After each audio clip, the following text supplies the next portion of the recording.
I'm an American, but I am based in Dublin. I moved there nearly 5 years ago.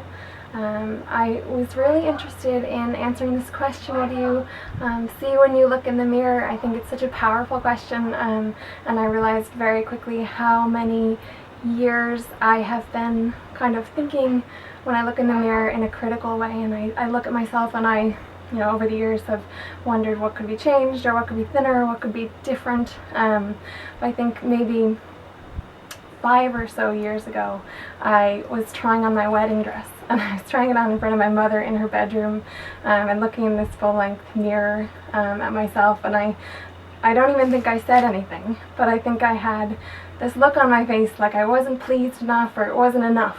And it was before my wedding, luckily. But my mom looked at me and she said, just be kind to yourself.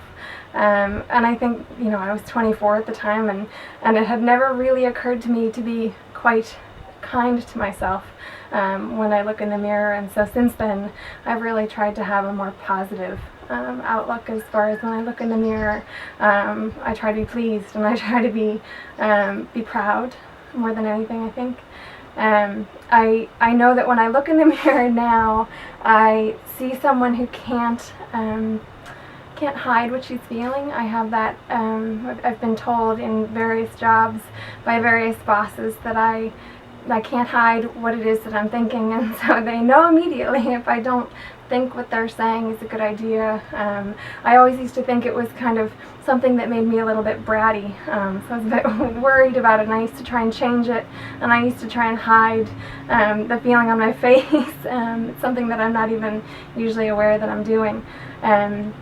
But in the last while, I've started to realize that it's actually a trait that I love about myself. I love that when I look in the mirror, I see exactly what I think.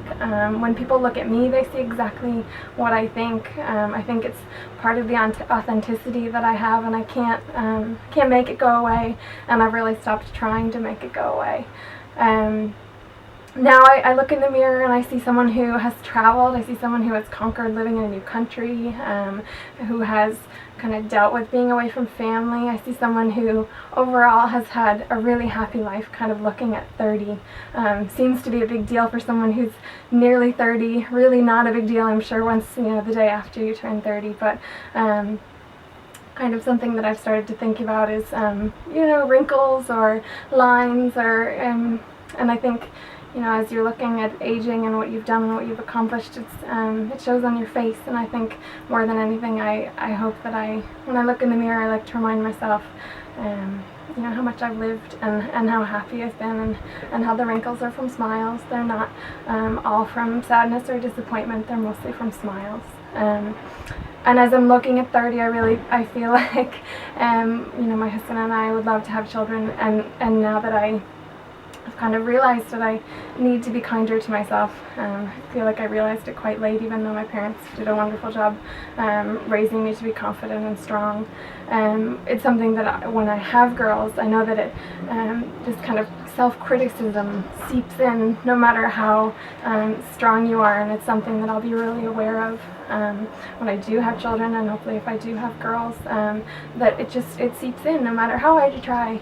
In this society, it really does kind of seep in, and to remind everyone, to remind the small kids in my life and the small girls in my life that they're really they need to be kind to themselves, because they're their biggest critic. So thanks for asking me to be part of this, and I hope this adds to the pot of proud, strong, confident women that you've collected.